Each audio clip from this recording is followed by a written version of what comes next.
আসসালামু আলাইকুম। সকলকে প্রীতি এবং শুভেচ্ছা। আলোচনার শুরুতেই আপনাদেরকে আমি একটি প্রশ্ন করতে চাই। আমাদের বাংলাদেশে যে সকল বিপ্লবীরা রয়েছে, যারা এখনো হুঙ্কার দিয়ে বেড়াচ্ছেন, তাদের কি অকাল পরিণতি ঘটতে যাচ্ছে? তাদের কি মেরুদণ্ড ভেঙে গিয়েছে?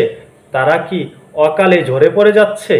এই নিয়ে আপনার কি মন্তব্য রয়েছে একটু কমেন্টস করে জানিয়ে যাবেন।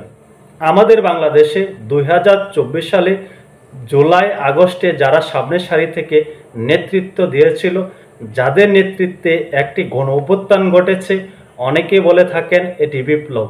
বিপ্লব গণ অভ্যুত্থান নিয়ে অনেক প্রশ্ন রয়েছে, অনেক মতামত রয়েছে, কিন্তু আমি তাদেরকে বিপ্লবী বলছি তর্কের খাতিরে। এখন সেই বিপ্লবীরাই কি ঝরে যাচ্ছে? তারা তো আমাদেরকে আশার বাণী শুনিয়েছিল, তারা বাংলাদেশের মানুষের হৃদয়ে বসত করছিল। তারা কি সেই জায়গাটা হারাতে বসছে তাদের উদ্ধত্তপূর্ণ কাজের কারণে, উদ্ধত্তপূর্ণ বক্তব্যের কারণে, তাদের রাজনৈতিক শিষ্টাচারের কারণে? এটি এখন আমরা স্পষ্টতই দেখতে পাচ্ছি যে যে সকল বিপ্লবীদেরকে আমরা মাথায় তুলে নেচেছিলাম, যে সকল বিপ্লবীদেরকে নিয়ে আমরা অনেক বেশি স্বপ্ন দেখেছিলাম, আশা করেছিলাম, তারা আমাদের সেই স্বপ্ন আশাকে ভঙ্গ করেছে, এটি অনেকেই মনে করছেন। সেই বিপ্লবীদেরকে এখন কি ক্ষমা চাইতে হবে? প্রকাশ্যে জাতির কাছে ক্ষমা চাইতে হবে তাদের ভুলের জন্য?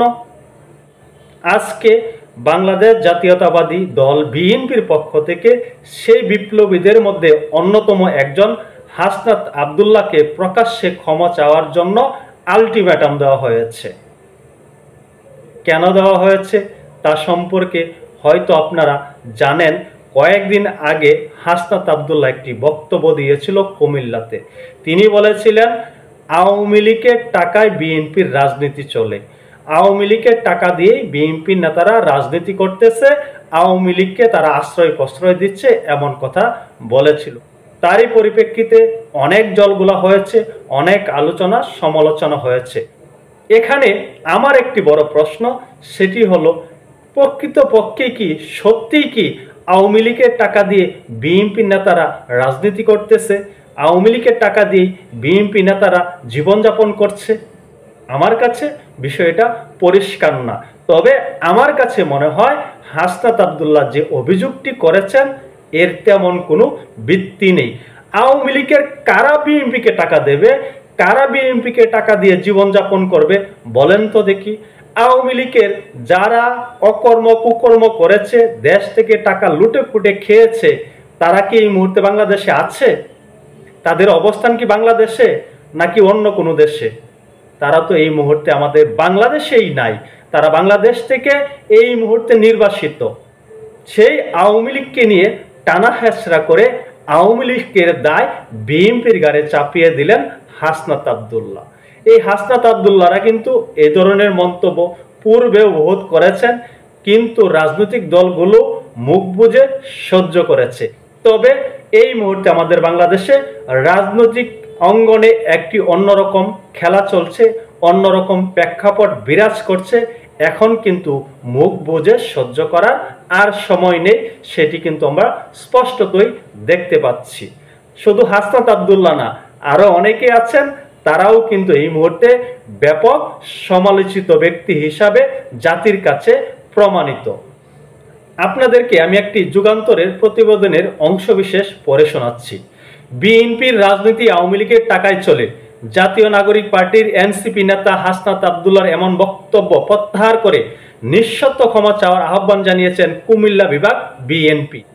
এক সপ্তাহের মধ্যে বক্তব্য প্রত্যাহার না করলে হাসনাত আবদুল্লাহর কুমিল্লা রাজপথে জায়গা থাকবে না বলে হুঁশিয়ারি দিয়েছেন বিএনপির নেতারা। হাসনাত আবদুল্লাহকে প্রকাশ্যে এই বক্তব্যের কারণে ক্ষমা চাইতে হবে, নিঃশর্ত ক্ষমা চাইতে হবে বিএনপির কাছে, না হলে হাসনাত আবদুল্লাহ ঠাই আর কোনোদিন কুমিল্লাতে হবে না। কুমিল্লার রাজপথ থেকে তাকে অবাঞ্ছিত ঘোষণা করা হবে। এখন হাসনাত আবদুল্লাহ এই মুহূর্তে কে? তার একটি রাজনৈতিক পরিচয় আছে। এখন তিনি যদি রাজপথ থেকে অবাঞ্ছিত হন, তাহলে ঘটনাটা কি ঘটতে পারে? পূর্বে আমরা দেখেছি সাজিস আলমকেও কিন্তু রংপুর থেকে অবাঞ্ছিত ঘোষণা করা হয়েছিল। সেই প্রেক্ষাপট আজকের প্রেক্ষাপট কিন্তু ভিন্ন, এটি আমাদের মাথায় রাখতে হবে। আজ সোমবার 19শে মে বিকেলে কুমিল্লা প্রেস ক্লাবে আয়োজিত এক সংবাদ সম্মেলনে বিএনপি কুমিল্লা বিভাগীয় জেলার নেতারা এই আলটিমেটাম দেন। একই সঙ্গে হাসনাতের বক্তব্যকে শিশুসুলভ, রাজনৈতিক অপরিপক্ষ এবং মানসিক ভারসাম্যহীনতার লক্ষণ বলে আখ্যা দিয়েছেন বিএনপি। বিএনপির পক্ষ থেকে বলা হচ্ছে হাসনাত আব্দুল্লাহর এই বক্তব্যটি শিশুসুলভ। তবে এখানে কিন্তু আমার একটি বক্তব্য রয়েছে, হাসনাত আব্দুল্লাহ যদি শিশুসুলভ বক্তব্য দিয়ে থাকে তাহলে তাকে ক্ষমাই করে দেওয়া যায়। শিশুরা তো অনেক ভুল করতেই পারে, বাচ্চা ছেলেপেলেরা ভুল করবে, শিক্ষা নেবে, বড়দের কাছ থেকে শিখবে, তারা ধমকি খাবে, এটি তো স্বাভাবিক, তাকে তো ক্ষমা করে দেওয়া। যেহেতু এখানে বিএনপি নেতারা বলছেন হাসনাত আব্দুল্লাহর বক্তব্য অপরিপক্ক এবং শিশুসুলভ, শুধু তাই না, তাকে মানসিক ভারসাম্যহীনতার সাথে তুলনা করেছেন। হাসনাত আব্দুল্লাহ মানসিক ভারসাম্যহীন, আর মানসিক ভারসাম্যহীন শিশু এমন ব্যক্তিকে নিয়ে এই ধরনের কথা না বললেও তো চলে। তাই বিএনপি নেতাদের এই বিষয়টা ভেবে দেখার প্রয়োজন, যেহেতু তাকে ভারসাম্যহীন এবং শিশু বলে আখ্যায়িত করেছে। এটি আমার ব্যক্তিগত মতামত। এরপরে এই রিপোর্টটিতে প্রেক্ষাপট বলা হয়েছে, এর আগে গত শুক্রবার রাতে কুমিল্লা জেলা শিল্পকলা একাডেমির মিলনায়তনে জুলাই সমাবেশে সভাপতি হিসেবে বক্তব্য দেন এনসিপি দক্ষিণাঞ্চলের মুখ্য সংগঠন হাসনাত আব্দুল্লাহ। বৈষম্য বিরোধী ছাত্র আন্দোলন কুমিল্লা আয়োজিত সমাবেশে দেওয়া বক্তব্যের একাংশে হাসনাত বলেন, আওয়ামী লীগের কার্যক্রম নিষিদ্ধ হলেও তাদের অর্থদাতারা এখনো অক্ষত রয়েছে। আমি এখন যেহেতু কুমিল্লা রয়েছি তাই কুমিল্লাকে নিয়ে বলতে চাই, কুমিল্লার অনেক উপজেলা রয়েছে যেখানে আওয়ামী লীগের রাজনীতি পাশাপাশি বিএনপির রাজনীতিও আওয়ামী লীগের টাকায় চলে।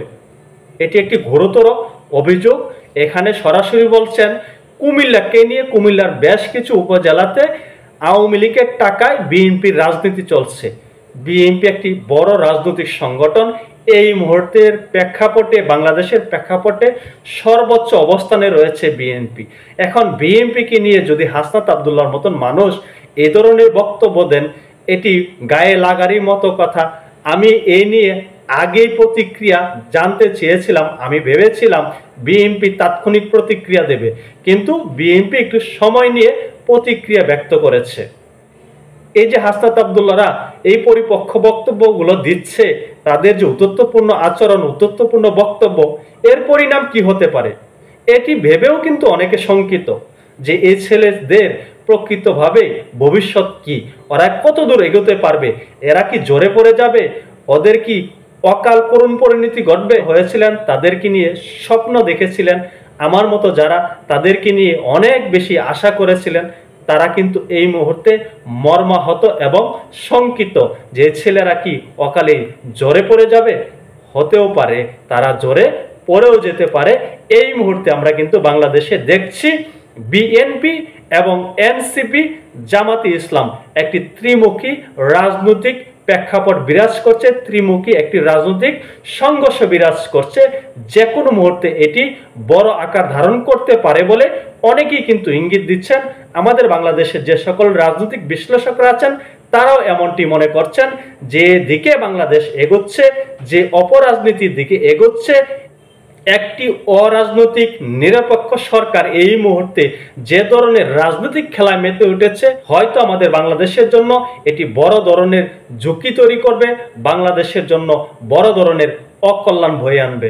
যাই হোক, হাসনাত আব্দুল্লাহকে কিন্তু নিঃশর্তভাবে ক্ষমা চাইতে বলা হয়েছে বিএনপির পক্ষ থেকে। দেখা যাক হাসনাত আব্দুল্লাহ নিজের ভুল স্বীকার করে ক্ষমা প্রার্থনা করে কিনা। তবে আমার কাছে মনে হচ্ছে এই নিয়ে মোটেও অনুতপ্ত নয় হাসনাত আব্দুল্লাহ, তিনি ক্ষমা চাইবেন না, উল্টো বিএনপিকে নিয়ে তিনি আরো উল্টাপাল্টা মন্তব্য করতে পারেন। সকলে ভালো থাকবেন, নিরাপদে থাকবেন। আল্লাহ হাফেজ।